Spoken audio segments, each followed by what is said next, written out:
Assalamualaikum and good day everyone. My name is Shahida Mohta and I'm from the Faculty of Information and Communication Technology UTEM. In this lesson, I look forward giving you some key points on how to use database programming language known as SQL.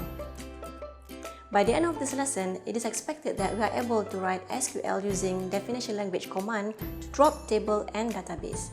For your information, the syntax that we will discuss in this lesson are Oracle compliant.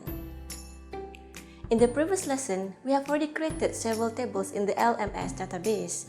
If we wish to make changes to the existing table structure, such as to add, modify, or delete columns, we can do that by changing the table structure using the alter table command. Now, let us assume that we have executed the SQL code shown in the slide in order to create a table called author. With this existing author table structure, a user is allowed to store up to 10 digits of author's ID and 30 characters for author's name. Let's say we only want to modify the author name column by increasing the varchar to length from 30 to 50. The SQL command to modify the column is alter table author, modify author number 50 and end it with semicolon. There are some cases that requires us to add new column to the existing table structure. In this example, we want to add a new column called salary to the author table. So the SQL command to add a new column is alter table author, add salary and followed by data type number with the precision declaration and end it with semicolon.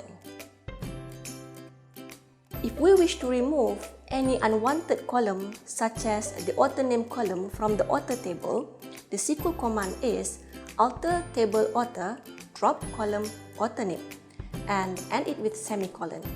Please remember that with the execution of the SQL command, all the data within the column will be removed.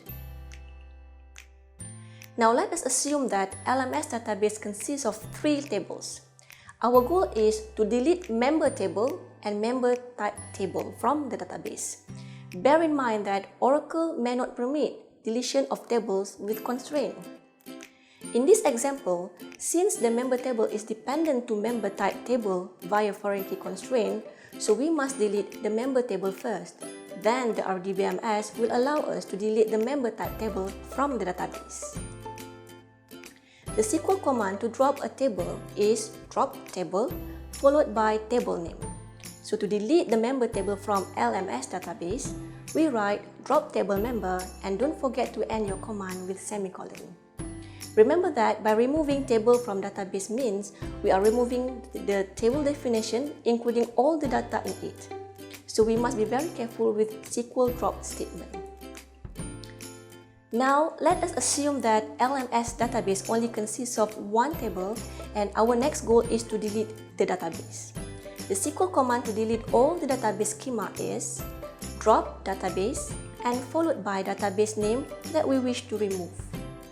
Since we want to delete the LMS database, so we write drop database LMS. I like to remind you again that it is important for us to be careful with the drop command because once the database is dropped, it means all objects within the database also will be deleted. Alright students, now we have come to the end of our lesson for SQL Data Definition Language.